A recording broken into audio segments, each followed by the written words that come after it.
Baik, terima kasih. Bismillahirrahmanirrahim. Assalamualaikum warahmatullahi wabarakatuh. Waalaikumsalam warahmatullahi wabarakatuh. Alhamdulillahirabbil alamin. Wassalatu wassalamu ala asrofil anbiya'i wal mursalin habibana wa nabiyyana Muhammadin sallallahu alaihi wasallam wa ala alihi wa ashabihi wa man tabi'ahum bi ihsanin ila yaumiddin. Wa ba'd.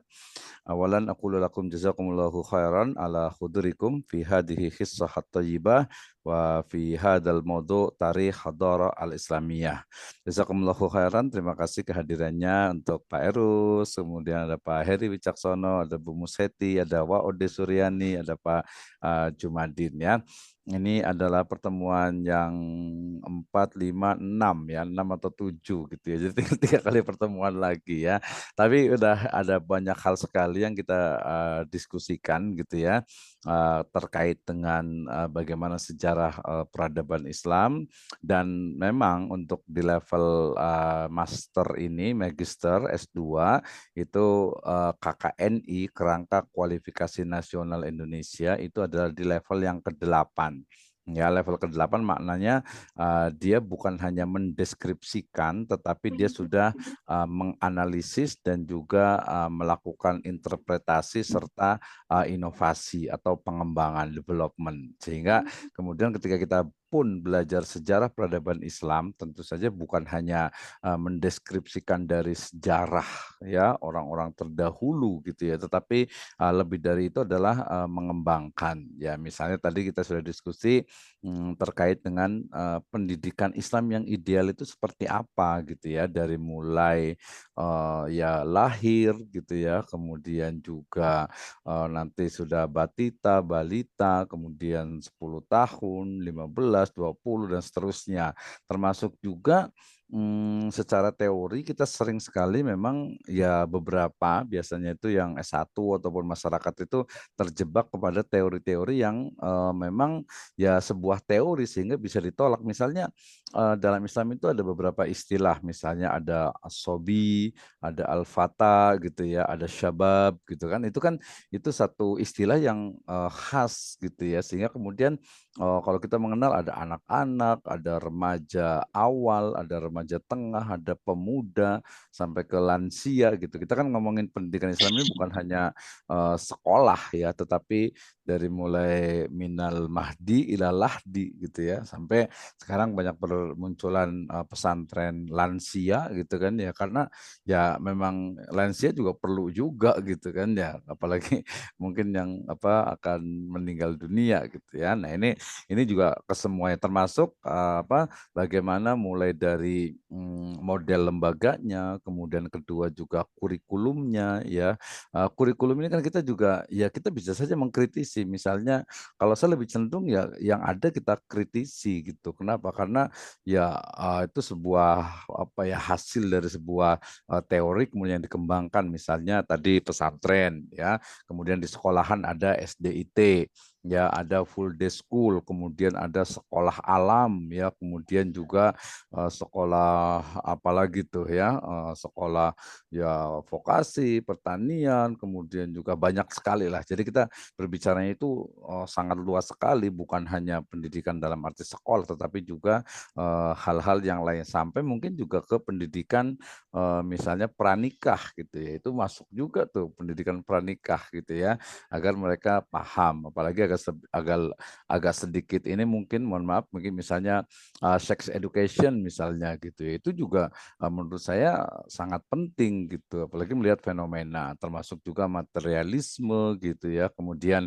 kalau kita melihat beberapa kejahatan, saya pernah satu riset ke penjara wanita dan juga penjara anak-anak gitu ya. Nah, ternyata mereka juga perlu diajari gitu. Susahnya itu kan anak-anak itu dia bukan manusia kecil gitu ya. Jadi dia anak-anak ya anak-anak, bukan manusia kecil, sehingga dia perlu diinikan. Seperti apa sih sebenarnya? Ini menurut saya sangat penting sekali. Nah, merujuk kepada mata kuliah kita hari ini, sejarah peradaban Islam, Ya bahkan mungkin kita hanya ya saya sebutkan hanya kita menemukan embrio-embrio dari banyak banget sih sebenarnya bukan hanya pendidikan ya karena ini lebih luas lagi bukan hanya pendidikan ya tadi politik kemudian ekonomi kemudian sosial budaya gitu ya itu juga yang ada di dalam sejarah peradaban Islam sehingga ketika kita belajar sejarah peradaban Islam bukan hanya deskripsi gitu ya, tetapi kita perlu lebih kritis, kita perlu lebih juga inovatif ya dalam mengaktualisasikan peradaban Islam di era sekarang ini. Misalnya sekarang itu trennya adalah teknologi blockchain misalnya gitu ya.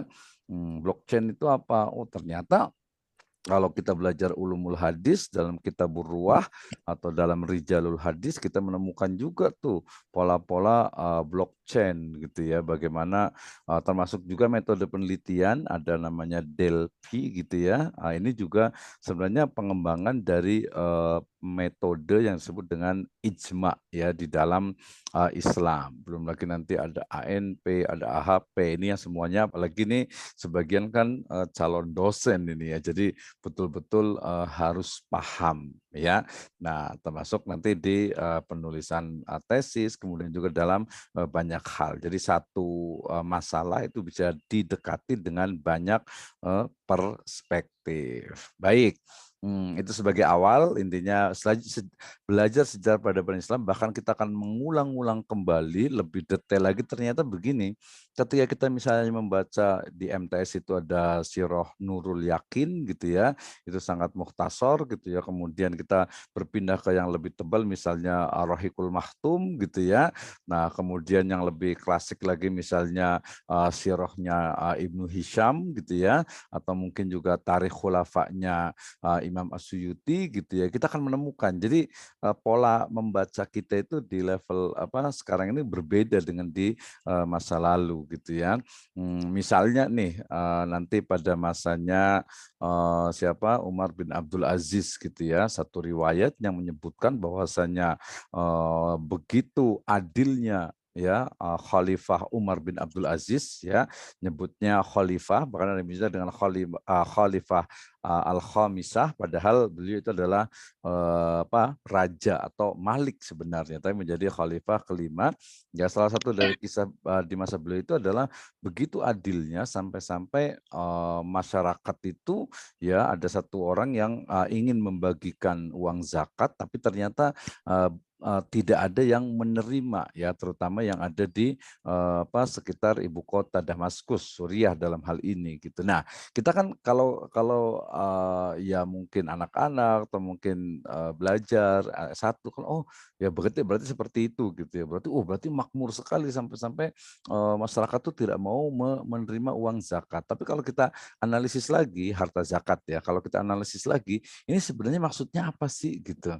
Ya kemudian juga ada satu kisah yang ya perlu kita ini analisis lebih mendalam bahwa pada masanya Umar bin Abdul Aziz itu ternyata ada kejadian di mana ada seekor rubah atau